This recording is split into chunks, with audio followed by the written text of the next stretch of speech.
Во време кога се повеќе се зборува за одржлив транспорт и здрав живот, велосипедот како превозно средство е едно од најатрактивните на улиците. Токму утрово во Македонија наутро разговараме со Раде Ристевски, кој е долгогодишен сервисер на велосипеди, но исто така и самиот тој е велосипедист.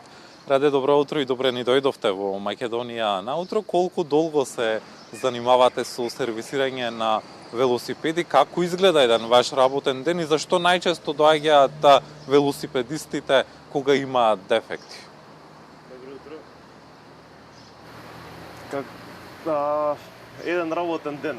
Кај нас работниот ден започнува со физичка активност, изнесување на велосипедите што се за сервис, новите велосипеди за продажба и полека почнуваме со клиенти, односно решавање на и мали и големи дефекти на велосипедите. Зашто најмногу доаѓаат? Какви дефекти се јавуваат те велосипеди?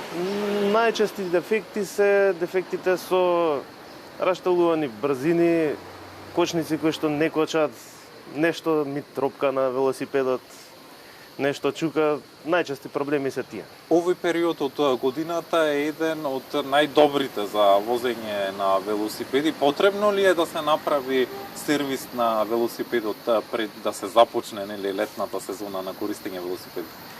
Па за сервис потребно е, препорачливо е и од наша страна и општо за доброто на велосипедот, барем еднашка во годината да се направи еден комплетен сервис, односно тоа значи комплетно да се расклопи велосипедот, да се подмачкаат сите подвижни делови, синџирот, да се склопи, да се наштелува и да биде спремен за целата сезона понатаму за возење. Кога имаме ситуација, например, да падне синџирот на велосипедот во текот на возењето или да се дупне гумата на велосипедот, што треба најпрво да направат граѓаните? Која е, во наводници речено, брзата помош за велосипедистите? А ако се деси да се дупне гума или да падне синџир, како што кажавте, треба моментално да се запре со велосипедот. Синџирот лесно се мести, само да се намести назад чаникот, а ако е за гума, потребно е да имаат две хебли, како што ги викаме, и или резервна гума или лепенка. Раде, кажете ми, каков интересот на граѓаните во Македонија? Сакаат ли да возат велосипеди? Можеме ли да се наречеме дека сме велонација? Интересот е од една страна голем, да го кажем, од друга страна од тоа што имаме премногу гужви, има некаква велоструктура, али не е доволно за во секој дел од градот да може секој со велосипед да стигне од точка А до точка Б. Така. Која е вашата најдолга тура што вие сте ја возеле како велосипедист?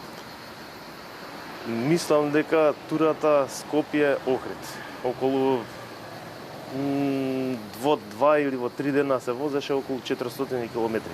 Кога сме веќе кај возењето на велосипеди, како да ги мотивираме граѓаните што почесто да користат велосипеди, нивните автомобили да ги заменат со велосипед? Дали сметате дека субвенционирањето на купувањето на велосипеди може да придонесе за тоа? Па може, како што гледам и веќе полека придонесува, како град Скопје или од некои општини ќе пуштат субвенции, така целиот народ доаѓа и купува велосипеди што е можно побрзо, за да ги избегнат гужвите, за да нема нервози низ градот. Така, и за крај на нашиот разговор, која е пораката до секој што се мисли во моментов да почне да користи велосипед?